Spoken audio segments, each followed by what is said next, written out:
नमस्कार दोस्तों, Gurukul GS point पे आपका स्वागत है। दोस्तों 23 अगस्त से यानी कि आज से जो है उत्तर प्रदेश पुलिस का री एग्जाम प्रारंभ हो गया है और री एग्जाम प्रारंभ होने का अभी जो है प्रथम पाली का जो है पेपर बिल्कुल क्लियर हो गया है। और प्रथम पाली के पेपर को जब मैंने देखा तो काफी इजी क्वेश्चन है, बहुत ही अच्छे क्वेश्चन आ रहे हैं। देखिए इजी तो नहीं कहा जा सकता, लेकिन क्वेश्चन बहुत ही अच्छे आ रहे हैं।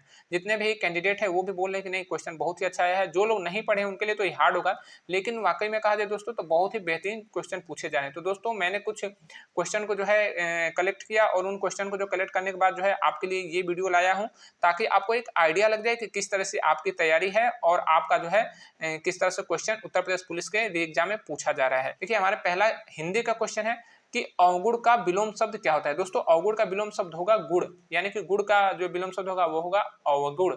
अगला आपका प्रश्न है कि जिसका कोई अर्थ ना हो उसे क्या कहते हैं। तो दोस्तों ये अनेक शब्दों का जो एक शब्द होता है वो क्वेश्चन है। तो जिसका कोई शब्द ना हो तो इसको हम लोग एक शब्द में कहेंगे अर्थहीन। ठीक है, जिसका कोई अर्थ ही नहीं होता उसे हम लोग अर्थहीन कहते हैं। अगला आपका प्रश्न है कि सूरज का तत्सम क्या होता है। तो दोस्तों सूरज जो है उसका तत्सम होगा सूर्य। जी हाँ दोस्तों, सूर्य जो है सूरज का तत्सम होगा। अगला आपका प्रश्न है कि जल का पर्यायवाची क्या होता है। तो दोस्तों जल का पर्यायवाची होगा पानी होगा, नीर होगा। तो दोस्तों ये क्वेश्चन बार बार पूछे जाते हैं और बहुत ही अच्छे क्वेश्चन है, मतलब जेन्युइन क्वेश्चन है। जो लोग याद करते हैं उसी में से क्वेश्चन आ रहा है, फालतू के क्वेश्चन नहीं दिया है। अगला आपका प्रश्न है कि भारत दुर्दशा का लेखक कौन है। तो दोस्तों देखिए भारत दुर्दशा के लेखक जो है उनका नाम है भारतेंदु हरिश्चंद्र जी। जी हाँ दोस्तों, भारतेंदु हरिश्चंद्र जी ने भारत दुर्दशा का रचना किया है, ये नाटक है। अगला आपका प्रश्न है कि आदि कवि किसे कहते हैं। तो दोस्तों देखिए आदि कवि कहा जाता है वो महर्षि वाल्मीकि को कहा जाता है। जी हाँ दोस्तों, महर्षि वाल्मीकि को आदि कवि कहा जाता है।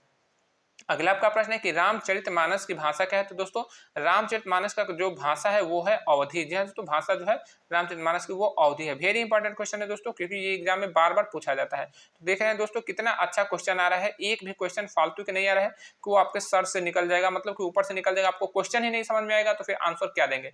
तो जो है क्वेश्चन बहुत ही अच्छे आ रहे हैं। अगला आपका प्रश्न है कि हिंदी महीने का प्रथम माह क्या है। तो दोस्तों देखिए हिंदी महीने का जो प्रथम मास होता है उसे चैत्र मास कहा जाता है। जी हाँ दोस्तों, चैत्र मास जो है हिंदी महीने का प्रथम मास है। जिस तरह से अंग्रेजी कैलेंडर में जनवरी फरवरी मार्च अप्रैल होता है, उसी तरह से हिंदी कैलेंडर में भी जो है प्रथम महीना होता है चैत्र, द्वितीय महीना बैसाख।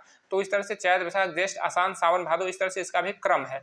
तो प्रथम महीना कौन सा है तो वह है चैत्र। अंतिम महीना पूछेगा तो वह होगा फाल्गुन।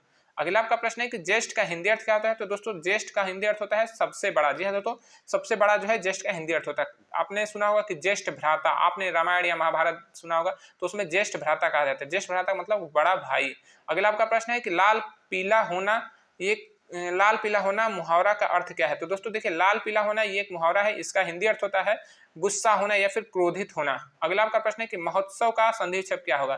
तो दोस्तों महोत्सव का संधि विच्छेद होगा महा प्लस उत्सव। जी हाँ दोस्तों, महा प्लस उत्सव जो होगा वह महोत्सव का संधि विच्छेद होगा। अगला आपका प्रश्न है कि 5 प्राकृतिक तत्वों से बना शब्द कौन सा है। तो दोस्तों 5 प्राकृतिक तत्वों से यानी कि पंच तत्व से बना शब्द जो है वो है भगवान। जी हाँ दोस्तों, देखिए बहुत ही वेरी इंपॉर्टेंट क्वेश्चन है। बहुत से लोगों को तो इसके बारे में कुछ पता ही नहीं है, मतलब अर्थ ही नहीं पता है। देखिए ये क्वेश्चन पूछा है, बहुत ही अच्छा क्वेश्चन पूछा है, होना भी चाहिए, अच्छे अच्छे क्वेश्चन को पूछना चाहिए ताकि लोग इसकी तैयारी करें। देखिए 5 प्राकृतिक तत्व, पंच तत्व से बना शब्द क्या है तो उसे कहते हैं भगवान।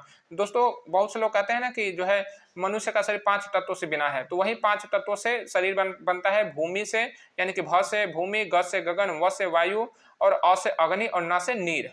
ठीक है, भूमि गगन वायु अग्नि नीर ये पंच तत्व है। जिस तो पंच तत्वों द्वारा बना शब्द क्या है वो भगवान है, और 5 तत्वों द्वारा बना शरीर किसका है तो इंसान का है। तो दोस्तों इंसान में ही भगवान का भी वास करता है और राक्षस का भी वास करता है। जो जैसा व्यवहार करता है उसको वैसी संज्ञा दी जाती है। अगला आपका प्रश्न है कि जो वस्तु किसी दूसरे के पास रखी हो उसे क्या कहते हैं। तो दोस्तों देखिए जो वस्तु किसी दूसरे के पास रखी हो उसे हम लोग अमानत कहते हैं। आपने फिल्मों में सुना हो कि हमारा अमानत लौटा दो, तो ये अमानत का मतलब कि हमारी जो वस्तु आपके पास है वो लौटा दो।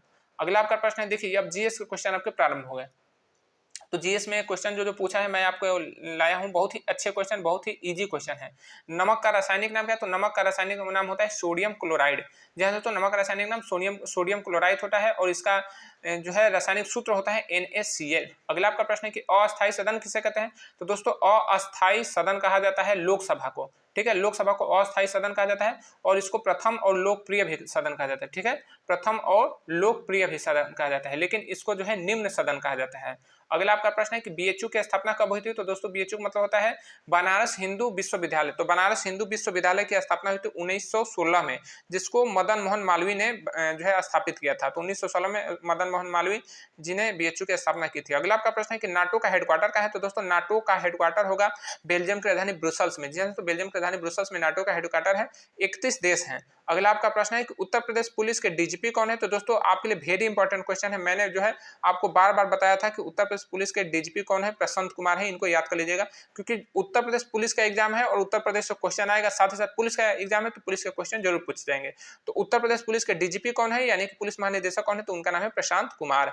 अगला आपका प्रश्न है कि यूपी का सबसे पूर्वी जिला कौन है? तो दोस्तों उत्तर प्रदेश का सबसे पूर्वी जिला जो है वह है बागी बलिया। जी हाँ, तो वो बलिया जिला है जिसको बागी भी कहा जाता है। तो बागी बलिया जो है वह जो है बिहार राज्य से जुड़ा हुआ है। बिहार राज्य का जो भोजपुर जिला है वह जो है भोजपुर जिला जो है वह बागी बलिया से जुड़ा हुआ है और बक्सर भी काफी नजदीक है। अगला आपका प्रश्न है कि भारत की स्थलीय सीमा कितने देशों से लगती है? तो दोस्तों भारत की स्थलीय सीमा 7 देशों से लगती है। ठीक है, 7 देश से भारत की स्थलीय सीमा लगती है। और वो 7 देश कौन से हैं? तो वह देश हैं जो है भूटान है, नेपाल है, म्यांमार है, अफगानिस्तान है, पाकिस्तान है, चाइना है और बांग्लादेश है। तो ये 7 देश जो है स्थलीय सीमा से लगे हैं। बहुत लोग कहते हैं श्रीलंका है, भाई श्रीलंका स्थलीय सीमा से नहीं लगा है, श्रीलंका जो है जलीय सीमा द्वारा लगा हुआ है। अगला आपका प्रश्न है कि उत्तर प्रदेश पुलिस का आदर्श वाक्य क्या है? तो दोस्तों मैंने बहुत बार आपको बताया कि ये क्वेश्चन वेरी इंपॉर्टेंट है कि उत्तर प्रदेश पुलिस का आदर्श वाक्य है। तो इसका जवाब हो जाएगा सुरक्षा आपकी संकल्प हमारा। ये बहुत इंपॉर्टेंट है। अगला आपका प्रश्न है पीआरवी का फुल फॉर्म क्या होता है? दोस्तों बहुत से लोग ये गलती किए होंगे क्योंकि बहुत से लोग फुल फॉर्म को ध्यान में नहीं देते हैं और ये बहुत ही अच्छा क्वेश्चन है। आप लोग जब डायल 100 या डायल 112 करते हैं तो जब 112 पे आप लोग फोन लगाते हैं तो आपके पास जो एक पुलिस की गाड़ी आती है, उसी पुलिस की गाड़ी को पीआरवी कहा जाता है।